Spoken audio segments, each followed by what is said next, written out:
Student, I hope कि आप बहुत अच्छे होंगे। आज हम जो है केमिकल काइनेटिक्स क्लास 12 का लेक्चर नंबर 3 आपके सामने लेकर आए हैं। और लेक्चर नंबर 3 को पढ़ाने से पहले आपको जो है लेक्चर 1 में जो हमने बातें बताए हैं, लेक्चर 2 में जो हमने बातें बताए हैं, उनको एक बार रिकॉल करा देते हैं। जैसे हमने लेक्चर 1 में आपको हमने क्या बताया है, ध्यान समझिए। लेक्चर नंबर 1 में हमने आपको रेट से संबंधित बातें बताए हैं कि रेट क्या होता है, व्हाट इज रेट, रेट को डिफाइन कैसे किए हैं, ठीक है। इसके बाद जो है लेक्चर नंबर 2 में आपको हम बताए हैं कि टाइप्स ऑफ रेट क्या होता है और उसको निकालते कैसे। ध्यान समझिए, लेक्चर नंबर 2 में हमने क्या बताया, types of rate of reaction बताया है। और 2 टाइप्स का बताए थे, कौन कौन बताइए जरा। एक एवरेज रेट ऑफ रिएक्शन और दूसरा क्या बताए थे, instantaneous rate of reaction. Instantaneous rate of reaction, ठीक है। एवरेज रेट को डिफाइन भी किए थे, एवरेज रेट को फाइंड आउट कैसे करते हैं ये भी हमने बताया था। इंस्टैंटेनियस रेट को हमने डिफाइन किया, फिर इसके बाद इंस्टैंटेनियस रेट को कैसे निकालते हैं इसको भी हमने बताया था। तो हमको जहां तक याद है कि लेक्चर नंबर 2 में जो इंस्टैंटेनियस रेट है उसमें आपको रिएक्टेंट के लिए बता दिए थे, प्रोडक्ट के लिए आपको बताना था।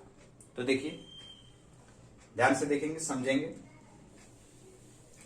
और लेक्चर 1 और लेक्चर 2 दोनों को जो है पढ़ने का प्रयास करें ताकि आपको आने वाला लेक्चर आपको काफी अच्छे से समझ में आए। तो ध्यान समझिए। तो मान लेते हैं ए है और ये बना दिया बी। ए आपको क्या है, रिएक्टेंट, बी क्या है, प्रोडक्ट। तो ध्यान समझिए, रिएक्टेंट जो ए है इसके बारे में हम बात करें तो फॉर रिएक्टेंट के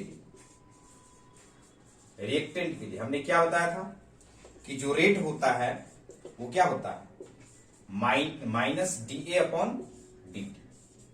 इसे माइनस हमने क्यों लगाया है, क्योंकि आपको पता है रिएक्टेंट समय के साथ डिक्रीज होता है, इसलिए माइनस लगाएंगे। और चूंकि इंस्टैंटेनियस रेट है तो इंस्टैंटेनियस के लिए क्या हम लिखते हैं, डी। पिछले लेक्चर में हमने बताया भी होगा कि देखिए, एक होता है डेल्टा, एक होता है डी। ये जो डेल्टा होता है इसका मतलब होता है चेंज, और इस डी का मतलब भी होता है चेंज। मतलब कौन सा चेंज, स्मॉल चेंज। कौन सा चेंज, स्मॉल चेंज। ध्यान समझिए, इस डेल्टा का मतलब चेंज, इस डी का मतलब भी चेंज, लेकिन कौन सा चेंज, स्मॉल चेंज। और जो बड़ा चेंज होता है, लार्ज चेंज होता है, लार्ज समय में होता है, मेजरेबल टाइम में होता है, ये सबको क्या बोलते हैं, एवरेज रेट बोलते हैं। एवरेज रेट बोलते हैं। और यदि ये जो स्मॉल चेंज है ये किस में होता है, जो छोटे समय में होता है, बहुत कम समय लगता है, वो किसके लिए होता है जरा बताइए, इंस्टैंटेनियस रेट के लिए होता है। और इंस्टैंटेनियस रेट यहां देखिए, यहां डी लिखा हुआ है, डी लिखा हुआ, इसका मतलब कौन सा रेट है, इंस्टैंटेनियस रेट है, क्योंकि स्मॉल टाइम में हो रहा है, बहुत काफी कम समय में हो रहा है। जबकि आप एवरेज रेट में देखें तो वहां डेल्टा टर्म यूज किए थे। तो ये सब बातें और काफी समझ में आ जाएगा यदि आप लेक्चर 2 को पढ़े तो, ठीक है। तो पीछे वाला जो भी लेक्चर है उसको आप पढ़ने का कोशिश करिए ताकि आने वाला बाकी जो भी लेक्चर है आपको समझ में आए। तो हमने यहां तक बता दिया था रिएक्टेंट के लिए, अब जरा प्रोडक्ट के लिए बताते हैं, जरा ध्यान समझिए। फॉर प्रोडक्ट के लिए, किसके लिए, फॉर प्रोडक्ट के लिए। तो जरा बताइए प्रोडक्ट के लिए हम क्या कहेंगे, हम कहेंगे कि जो रेट होता है प्रोडक्ट के लिए, किसके लिए, प्रोडक्ट के लिए, वो क्या होगा, plus limit delta T tends to 0 R average देखिए आर एवरेज किसको बोलते हैं? एवरेज रेट उसको बोलते हैं, आर का मतलब रेट, एवीजी का मतलब एवरेज रेट। एवरेज रेट उसको बोलेंगे जिसमें टाइम काफी ज्यादा लगता हो। एवरेज रेट किसको बोलेंगे? जिसमें टाइम काफी ज्यादा लगता हो। अब ध्यान समझिए, लेकिन हम तो यहां पढ़ रहे हैं इंस्टेंटेनियस रेट। इसका मतलब आपको टाइम ज्यादा लगेगा? नहीं, टाइम काफी कम लगेगा। काफी कम लगेगा मतलब क्या? कि जो मेरा टाइम है वो लगभग 0 के बराबर होगा। ध्यान समझिए, इसीलिए हमने यहां माना limit delta T tends to 0। Limit delta T tends to 0 का मतलब कि यहां जो टाइम है वो लगभग 0 के बराबर है, बहुत कम है। यानी एवरेज रेट जिसमें टाइम बहुत ज्यादा लगता था। लेकिन मान लिया सपोज दैट कि टाइम 0 के बराबर हो गया, तो यही एवरेज रेट क्या कहलाएगा? इंस्टेंटेनियस रेट कहलाएगा। आप इसको लिख सकते हैं आर इंस्टेंट। इसका मतलब इंस्टेंटेनियस रेट, इसका मतलब एवरेज रेट। यानी एवरेज रेट ही मेरा इंस्टेंटेनियस रेट होगा यदि टाइम में चेंजिंग लगभग 0 के बराबर हो जाए, मतलब limit delta T tends to 0। तो अब बताइए, प्रोडक्ट के लिए हम लिख रहे हैं, ध्यान दीजिएगा, बराबर limit delta T tends to 0। R average के बदले हम क्या लिख सकते हैं बोलिए? प्रोडक्ट के लिए plus delta B upon delta T. Product कौन है आपका? ए बना दिया बी, तो ए रिएक्टेंट हुआ और बी क्या हुआ? प्रोडक्ट हुआ। और इसी को टोटल के बदले में आर इंस्टेंटेनियस बराबर लिखते हैं dB upon dt। This is called instantaneous rate. This is called instantaneous rate. किसका? प्रोडक्ट का। इसको नोट कर लीजिए, हो गया। चलिए आगे देखिए, देखिए तो जरा। तो आपको एवरेज और इंस्टेंटेनियस में डिफरेंस समझ में आया? देखिए एवरेज में कुछ नहीं है। यदि ए बी बना रहा है और आपसे पूछा जाए कि आर एवरेज लिखिए, तो आप कैसे लिखिएगा? ए रिएक्टेंट है इसलिए माइनस, एवरेज है मतलब टाइम क्या लगेगा? काफी ज्यादा लगेगा। मतलब यहां लिखेंगे delta A upon delta T. ये देखिए डेल्टा ही बता रहा है कि टाइम ज्यादा लग रहा है, लार्ज चेंजिंग हो रहा है। कौन बताएगा? ये डेल्टा बताएगा। इक्वल प्लस, अब देखिए प्रोडक्ट है, प्लस लिखेंगे डेल्टा बी। क्यों प्लस लिखेंगे, क्यों माइनस लिखेंगे? इसको बात समझने के लिए आप लेक्चर नंबर 1 को देखिए। माइनस साइन बता रहा है कि रिएक्टेंट घट रहा है और प्लस साइन बता रहा है कि प्रोडक्ट बढ़ रहा है। अब आपको कहें कि आर इंस्टेंटेनियस लिखिए, तो कुछ नहीं करना है, minus D A upon D t बराबर plus d b upon D t. हो गया। यानी डेल्टा हटा के डी लिख देना, ठीक है। तो ये रहा एवरेज और ये रहा इंस्टेंटेनियस। इनके ग्राफ के बारे में भी हमने चर्चा किया है कि ग्राफ कैसे होता है, ठीक है। चलिए देखिए आगे हम बढ़ते हैं। अच्छे से पढ़िए, लेक्चर 1 2 को पढ़िए, लेक्चर 3 और समझ में आएगा। लेक्चर 4 को समझना है तो लेक्चर 3 तक पढ़िए, ठीक है। तो अब देखिए, अब हम आते हैं स्टोइकियोमेट्रिक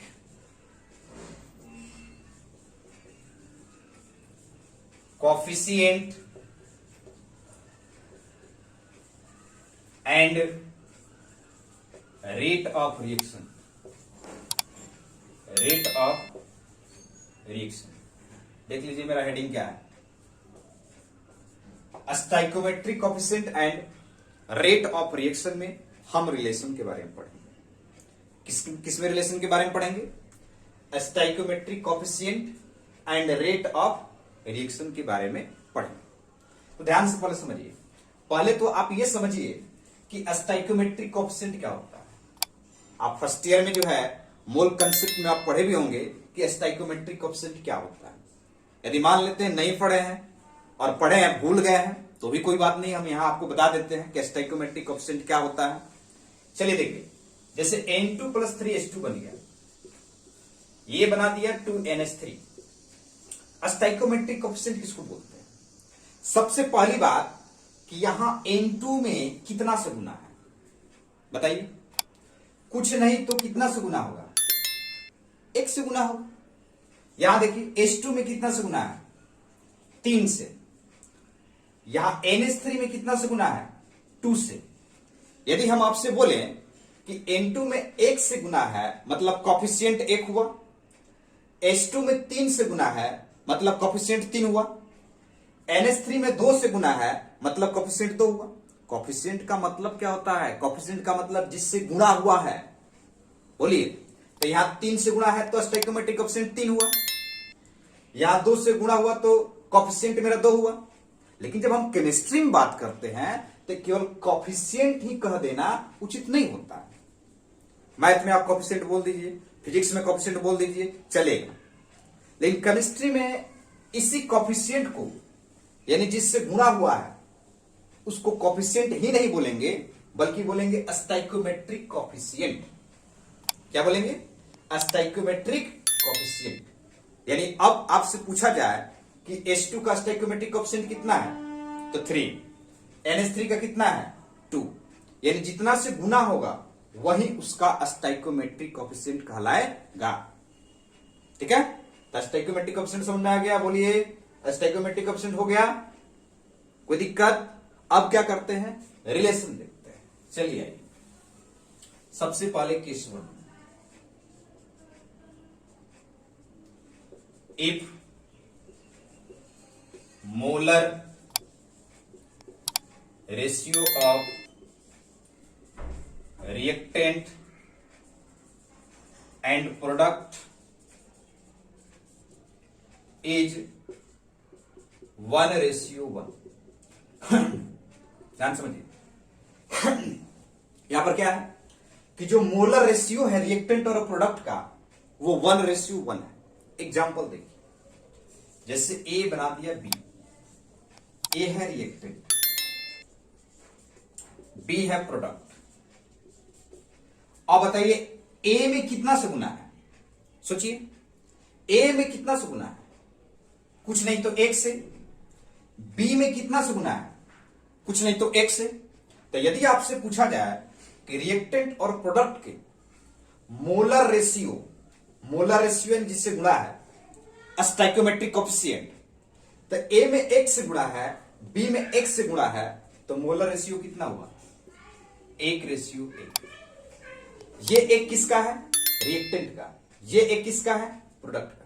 तो यहां हम बोलेंगे कि रिएक्टेंट में 1 से गुणा है, प्रोडक्ट में भी 1 से गुणा है, मतलब स्टोइकोमेट्रिक कोएफिशिएंट 1:1 है, मतलब मोलर रेशियो 1:1 होगा। तो ऐसा कंडीशन रहेगा तो रेट कैसे लिखेंगे? ठीक है, ऐसा कंडीशन रहेगा तो रेट कैसे लिखेंगे? बात को समझिए, ऐसा कंडीशन रहेगा तो रेट कैसे लिखेंगे? ठीक है, तो अब देखिए, एक बात बताइए जरा, ये रिएक्टेंट है, मान लेते हैं कि हम हैं और ये आप हैं। सपोज दैट, मान लीजिए मेरे पास 100 रुपए है, आपके पास 1 रुपया नहीं है। कितना है? लड्डू है, यानी 0 है। मेरे पास कितना है? 100 है। सपोज दैट, मान लीजिए कि हमने जो है आपको 20 रुपए दे दिए। हमने आपको कितना दिए? 20 रुपए। तो यदि हम आपको 20 रुपए देते हैं तो मेरे देने का रेट कितना होगा? 20 रुपए। आपका लेने का रेट कितना होगा? आपका लेने का भी रेट 20 रुपए ही होगा। सिंपल सी बात है यार। यदि हम आपको 20 रुपए देते हैं तो आपको 30 रुपए मिल जाएगा? 10 रुपए मिलेगा? नहीं। यदि हम 20 रुपए देते हैं तो आपको 20 रुपए मिलेगा, 10 रुपए देते हैं तो आपको 10 रुपए ही मिलेगा। मतलब रिएक्टेंट से जितना टूटता है उतना ही प्रोडक्ट बनता है, यानी जितना हम दिए उतना ही आपको मिला। तो हम लिख सकते हैं disappearance of रिएक्टेंट ए बराबर appearance of product B, product B, यानी जितना हम देंगे उतना ही आप लेंगे, यानी अपीयरेंस डिसअपीयरेंस ए हो गया, जितना होगा उतना ही अपीयरेंस बी होगा। कोई दिक्कत? तो देखिए आर इंस्टेंटेनियस कैसे लिखेंगे बताइए, minus D A upon D T, minus क्यों लगाया? क्योंकि रिएक्टेंट है, बराबर plus D B upon D T, ये दोनों बराबर हो, यानी मेरे देने का रेट 20 रुपए, आपको लेने का रेट 20 रुपए, यानी appearance of disappearance of reactant और अपीयरेंस ऑफ प्रोडक्ट दोनों चीजें सेम होगा। और ये लेक्चर नंबर 1 में इसका जिक्र थोड़ा बहुत जरूर किया हम, कि चूंकि हम जितना दे रहे हैं उतना ही वो लेगा, यानी जो देने का रेट है रिएक्टेंट का उतना ही लेने का रेट है प्रोडक्ट का, यानी disappearance of A equal to appearance of B. तो देखिए ये दोनों बराबर है, और ये किसके लिए है? जब मोलर रेशियो 1:1 होगा। कुछ एग्जांपल्स देखते हैं, इसको स्क्रीनशॉट ले लीजिए जल्दी, लिए 1 2 3, चलिए हो गया होगा। कुछ एग्जांपल्स देखते हैं, देखिए एग्जांपल पर आइए। जैसे H2O है, ये लिक्विड है, इसको हिट कर दिए, H2O गैस बन गया, ठीक है, इसका मतलब होता है हीट। अब बोलिएगा इसका तो बहुत मतलब होता है, इसका मतलब तो बताए थे चेंज, इसका मतलब हीट भी होता है क्या? हाँ होता है। सबका अलग अलग जगह पे अलग अलग क्या है? प्रेफरेंस है, सबका अलग अलग मतलब। यहां इसका मतलब क्या है? हीट हम दे रहे हैं, ठीक है। H2 में कितना से गुना है?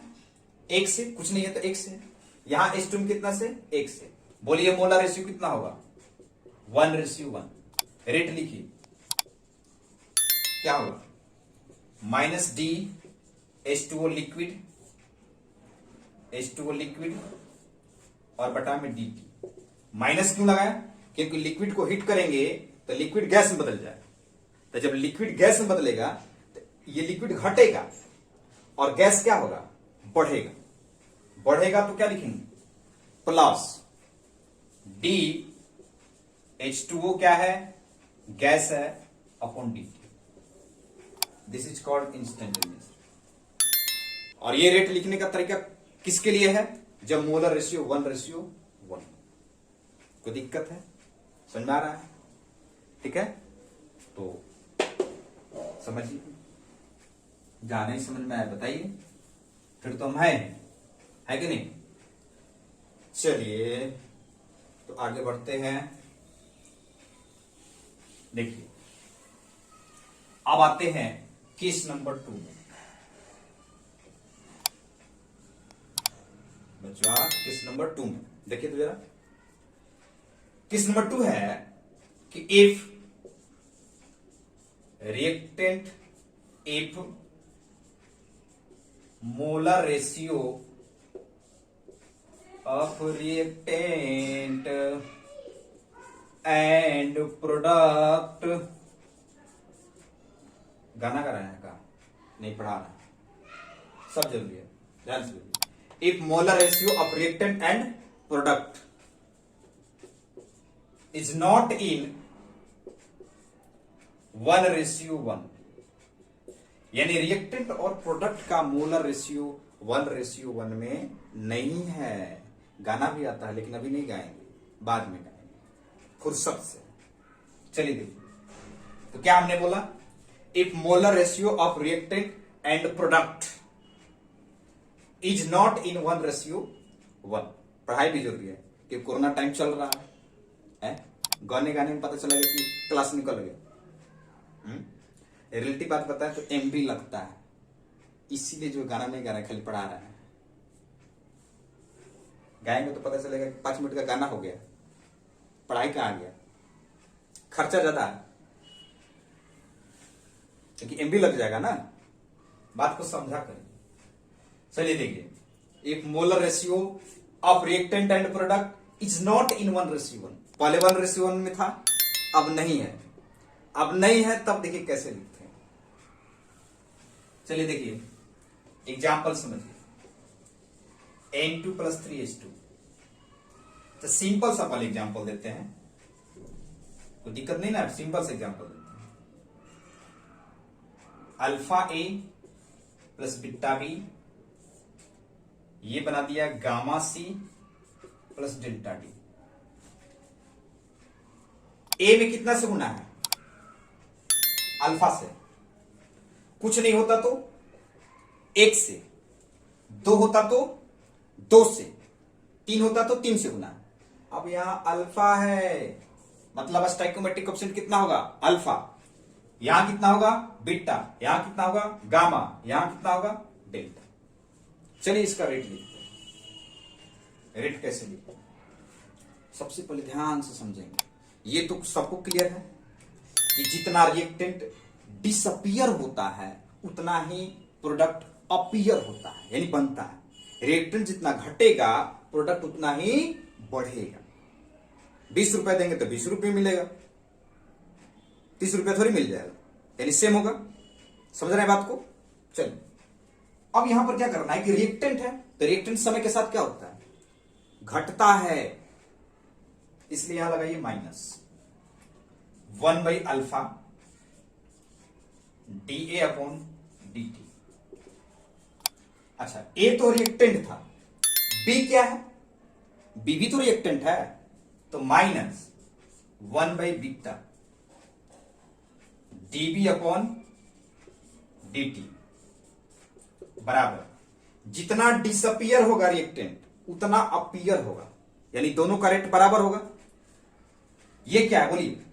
प्रोडक्ट है, यानी प्लस कितना से गुना है? गामा से, तो 1/गामा dB/dC/dt इक्वल टू, ध्यान समझिए, ये भी प्रोडक्ट है, प्लस 1/डेल्टा dB/dt। ये आपका रेट होगा। अब आप लोग को बहुत यहां कंफ्यूजन होने वाला है, और आपको पता है क्या कंफ्यूजन? मान लेते हैं अल्फा नहीं होता, बीटा नहीं होता, गामा नहीं होता, डेल्टा नहीं होता, तो आप क्या करते? कोई झंझट ही नहीं था, टेंशन ही नहीं था। नो 1/अल्फा, नो 1/बीटा, नो 1/गामा, नो 1/डेल्टा, सिंपल ही लिख देते, ये इंस्टेंटेनियस रेट हो जाता। लेकिन अभी तो बहुत बड़ा प्रॉब्लम है, अभी झोल हो गया। अब इस झोल को जल्दी दूर करिए। कैसे झोल दूर होगा? ये अल्फा है, ये बीटा है, ये गामा है, ये डेल्टा है, तो 1/अल्फा, 1/बीटा, 1/गामा और 1/डेल्टा। अब क्वेश्चन ये है भाई कि अल्फा से गुना है तो 1/अल्फा क्यों किए? बीटा से गुना है तो 1/बीटा क्यों किए? गामा से है तो 1/गामा क्यों किए? डेल्टा से है तो 1/डेल्टा क्यों किए? सिंपल सा बात है। आप पढ़े होंगे, पता है कहां पे? फर्स्ट ईयर में मोल कंसेप्ट पढ़े होंगे। मोल कंसेप्ट में दो बातें एक ही साथ पढ़ाया गया होगा, एक लिमिटिंग रिएजेंट और एक स्टोइकोमेट्रिक का कोएफिशिएंट। दो कंसेप्ट एक स्थान पर पढ़ाया गया होगा फर्स्ट ईयर में मोल कंसेप्ट में। एक स्टोइकोमेट्रिक का कंसेप्ट, जिससे हम क्वेश्चन बनाते थे कि H2 का 2 ग्राम O2 के कितने ग्राम से रिएक्शन करके H2O बनाएगा, ऐसा क्वेश्चन था। कार्बन का कितना ग्राम हाइड्रोजन के कितने ग्राम से रिएक्शन करके मीथेन बनाएगा, ब्यूटेन बनाएगा। ये सब चीजें हम स्टोइकोमेट्रिक की मदद से बनाते थे और लिमिटिंग रिएजेंट की मदद से बनाते थे। तो वही बात यहां पर भी हम यूज किए हैं। याद नहीं है तो हम बताते हैं। देखिए ये सब तो चीजें ठीक है, लेकिन आपको एक शॉर्ट ट्रिक बताते हैं, और उम्मीद है उस ट्रिक से आप समझ जाएंगे। उम्मीद है उस ट्रिक से आप समझ जाएंगे ना? समझ जाएंगे कि अल्फा से गुना है तो क्यों 1/अल्फा किए, बीटा से गुना है तो 1/बीटा क्यों किए, गामा से गुना है तो 1/गामा क्यों किए, डेल्टा से है तो 1/डेल्टा क्यों किए। छोटा सा बात बताएंगे, सब क्लियर हो जाएगा। समझिए, मान लीजिए सपोज दैट, थोड़ा सा ध्यान देना है। ये आप हैं, ये हम है, हम भी हैं, हम भी मान लेते हैं। एक और है कोई ये ऐसे, आपके पास 1 रुपए है, मेरे पास 2 रुपए है, इसके पास 3 रुपए, क्या होगा फिर बोलिए जरा। मेरे पास 2 रुपए है तो हमको बहुत अकड़ होगा कि तारा से तो हमारा 2 गुना बा, अकड़ होगा कि नहीं होगा? अकड़ होगा हमको कि आपसे मेरा तो 2 गुना है, इसके पास 3 रुपए है तो इसको और ज्यादा अकड़ होगा भाई। अकड़ मतलब सुन रहे हैं ना, है? अकड़ मतलब बहुत अपने आप में क्या होना, अपने आप को बहुत समझना कि हम बहुत हैं, ठीक है। तो इसके पास 1 है, इसके पास 2 है, यानी इसको अकड़ है कि हम तो 2 गुना है। इसके पास 3 है, इसको और ज्यादा अकड़ होगा, ये कहेगा हम तो 3 गुना है। अब बेचारा इसको देखा नहीं जाएगा, अब क्या करेगा, अब इसका जान का दुश्मन बन जाएगा। क्या करेगा आप देखिए जरा कि 2 गुना है, रुक रुक 2 से भाग कर देगा, 3 गुना है, रुक रुक 3 से भाग कर देगा, यानी जो जितना गुना है उतना ही से डिवाइड कर देगा, बात खत्म। ये कितना गुना है, 2 गुना है, 2 से डिवाइड कर दिया। ये कितना गुना है, 3 गुना, 3 से डिवाइड कर दिया। तो बोलिए 2 गुना से डिवाइड किया कितना हुआ, 1। ये किया कितना हुआ, आ गया लाइन पर, सब लाइन पर आ गया, कोई झोल नहीं है। यानी बड़ा इसको अकड़ था कि हम तो 2 गुना है तो 2 ही से डिवाइड कर दिए, इसको अकड़ था तो 3 गुना है तो 3 ही से डिवाइड कर दिए। यानी जो जितना गुना है उतना ही से डिवाइड कर दीजिए, सब बराबर आ जाएगा। 2 गुना है तो 2 से, 3 गुना है तो 3 से। बात को समझ रहे हैं? तो अब जरा यही बात, यही फंडा यहां अपनाइए। इसको अकड़ है कि हम तो अल्फा गुना है तो 1 बाई अल्फा, बीटा गुना है 1 बाई बीटा, गामा गुना है 1 बाई गामा, डेल्टा गुना है 1 बाई डेल्टा। बस एक समझने का तरीका है, रियल कंसेप्ट ये नहीं है। आप स्टाइकोमेट्रिक में, मोल कंसेप्ट में आप पढ़ेंगे, लेकिन एक समझने का तरीका है, फंडा है, जिसको आप समझ सकते हैं। यहां से ये जो जितना गुना है, जितना से गुणा है उतना ही से डिवाइड कर देंगे। अल्फा है तो अल्फा से, बीटा है तो बीटा से, गामा है तो गामा से, डेल्टा है तो डेल्टा से। एग्जाम्पल से देखते हैं, चलिए आइए यहां पे ध्यान दीजिए, समझिए, पढ़िए, लिखिए। कोई दिक्कत, परेशानी, तकलीफ, मजबूरी, प्रॉब्लम, तकल्लुफ कुछ भी हो बताइए, समझिए। जैसे एग्जाम्पल के तौर पर N2 + 3H2 ये बना दिया 2NH3। बताइए रेट कैसे लिखेंगे? रिएक्टेंट है या प्रोडक्ट? रिएक्टेंट है तो माइनस लगाएंगे। 1 से गुना है तो 1/1 लिखना कोई जरूरी नहीं है, dN2/dt बराबर। H2 में कितना से गुना है, 3 से, तो इसको बड़ा अकड़ है कि हम तो 3 गुना हैं। तो लो भाई, अब कहां गया अकड़ तुम्हारा, 3 से डिवाइड कर दी। और चूंकि H2 है क्या, रिएक्टेंट, घटेगा, माइनस dH2/dt इक्वल टू, याद देखिए ये प्रोडक्ट है तो प्लस, देखिए इंक्रीज करेगा। इसको अकड़ क्या है, इसको अकड़ हम तो 2 गुना है। लो भाई तुम्हारा भी अकड़ खत्म, dNH3/dt, यानी जितना से गुना होता है उतना ही से डिवाइड कर देते हैं। और एग्जांपल्स देखिए, देखिए देखिए देखिए क्या दिक्कत क्या है, एग्जांपल्स और देख लीजिए भाई, हैं? कितना तो हेडफोन लगा के सुनता है, पढ़ता है। ऐसा नहीं करना है, ध्यान गाना पर होता है, पढ़ाई पर नहीं। मैथ बनाते समय चल जाता है, केमिस्ट्री फिजिक्स समय पढ़ते रहते हैं, पता चलता है गाना में चलेगा, शाहरुख खान क्या गा रहा था, हैं? कैसे नाच रहा था, वही ध्यान में लगता है। आपके लिए नहीं बता रहा, अपने लिए, मेरे पर बीता हुआ इसलिए बता रहा है। चलिए देखिए, देखिए यहां पर SO2 + O2 ये बना दिया SO3। बैलेंस करिए जरा बच्चों, कितना हो जाएगा, 2 से मल्टीप्लाई कर देते हैं और यहां कितने से कर देते हैं, 3 गुना 6 हुआ ना जी, यहां 2 है, 2 से गुणा कर देते हैं, 9 4 2 6, चलो 2 सल्फर यहां भी 4। अब बैलेंस से देखिए तो 2 सल्फर 2 सल्फर, 2 4 2 6 ऑक्सीजन, 2 3 6 ऑक्सीजन। इसका लिखिए इंस्टेंटेनियस रेट।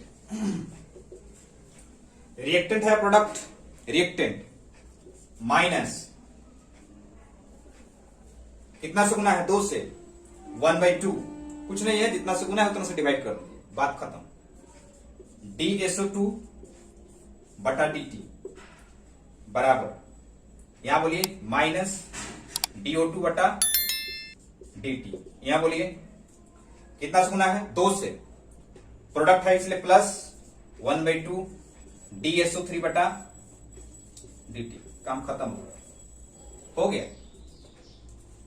ऐसी तो लिखते हैं, यही है रिलेशन किसमें, इस रेट में और ये 2 से। 2 यानी क्या है, 2 क्या है बोली तुम, 2 मेरा स्टाइक्योमेट्रिक कोफिशिएंट है। क्या है, क्या है स्टाइक्योमेट्रिक कोफिशिएंट। स्टाइक्योमेट्रिक कोफिशिएंट और रेट में ये relation.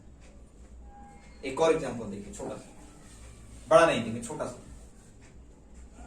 H2 plus I2 2HI, बताइए क्या होगा। रिएक्टेंट है माइनस DH2 बटा DT, रिएक्टेंट है माइनस DI2 बटा DT, प्रोडक्ट है प्लस कितना से गुना है 2 से 1/2 DHI अपॉन DT। इसको नोट कर लीजिए जल्दी से।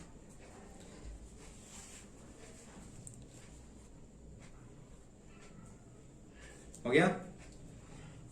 चलिए तो आगे का जो है हम कुछ क्वेश्चन बनवाएंगे अगले लेक्चर में, और मिलेंगे हम आपसे लेक्चर नंबर 4।